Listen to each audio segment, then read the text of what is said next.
say bye again, or does it? Hey everyone. Hi.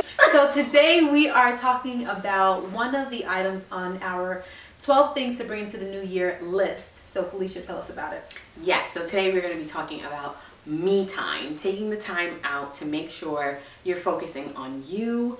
It can be as little as 10 to 15 minutes a day. It doesn't have to be 30 minutes to an hour. If you do have that time, the more the better. But 10 to 15 minutes will do a lot for your inner peace, to refocus your mind, and just to make sure that you remember at the end of the day, you have to make sure inside that you feel calm and at peace, and it helps through the day-to-day. So what does your me time look like? My me time is more of either taking a cup of tea. Sometimes I sit on my mat and just meditate, or it could be for me writing. So that's my me time. A lot is writing. I have a lot of journals. I'll sit at my little desk with my tea and I'll just write out either my feelings, my thoughts, plans for the next day, but it's just that time that I take for myself to reflect on the day, reflect on the week. What do I need to get done? And making sure that I'm still doing things for me. Like, did I not eat dairy today? Or Are you not eating dairy? I'm trying. How do you do your me time? Okay, so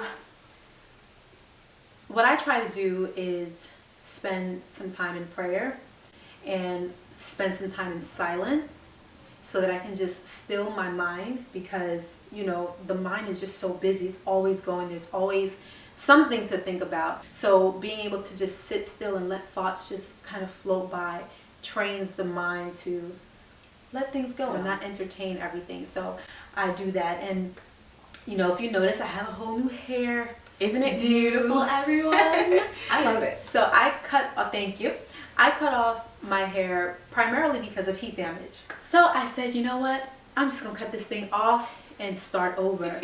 So when I was in my me time, I realized that the way that I was thinking about my hair doesn't only apply to hair, but it also applies to life, relationships, your job, whatever it may be, because I realized that sometimes we hold on to things that we need to let go. Yes.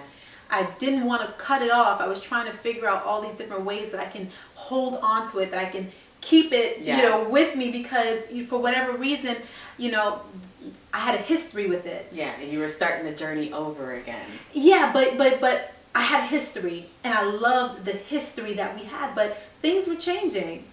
You know, and I kept thinking about where we started. I'm saying we, I'm talking about me and my hair. But I keep thinking about where we started and where we were now. It wasn't there, but there was just this hope that if I can just get back to where we were. But no, sometimes you have to cut it off and you have to start again. We can't be afraid of that. We can't be afraid to start over, because the process can be very liberating and it can take you into greater levels, deeper depths, higher heights. Definitely. Starting over, starting fresh, I'm all about it. Tomorrow is a new day. You want to do something different the next, do it again the next day. Yeah.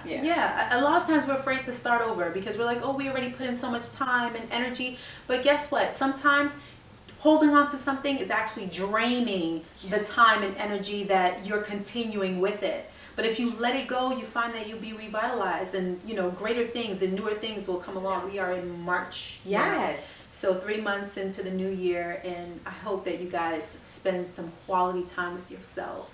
And if you're busy, I know, like, if you're a mom and you're working and then you have to work out or you have to make dinner, like, I know days get busy and things get hectic, but try to make it a part of your routine. And that's why I said you don't have to block out 30 minutes to an hour. That might be a little bit too much for some people, but even the 5 minutes when you wake up from your bed in the morning before you go to the bathroom and brush your teeth, take that time to just be like, all right, this is what I'm going to do today. Today's going to be a great day.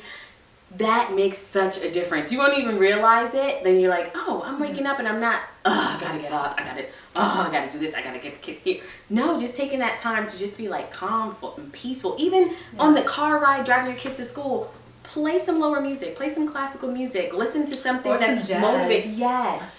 Get the mood in so that you're like mellowed out. It doesn't always have to be go, go, go, rush, rush, rush. And living in the city, I know, especially like taking the subway, just New York in general, everything's a fast pace. So just take that time for you. Put it on your calendar. It'll pop off on your iPhone like, me time. either before you go to bed or when you wake up. That's when it's easier for me. That's assuming that they have an iPhone. Or an Android. Every phone has a reminder. It should by now. Anyway. So now we know that you have an iPhone. Yes. I do too. Whatever device you have, schedule that me time. Take it for yourself. It'll do wonders for your life, your well-being, your mind, your body, your health. So we want to know, what do you do for your me time? Is there something that we didn't mention that you do that you'd like to share? Definitely let us know. We're all about sharing different things, different ideas. All right. Well, until next time, Tiffany and Phyillicia here. Bye. Bye.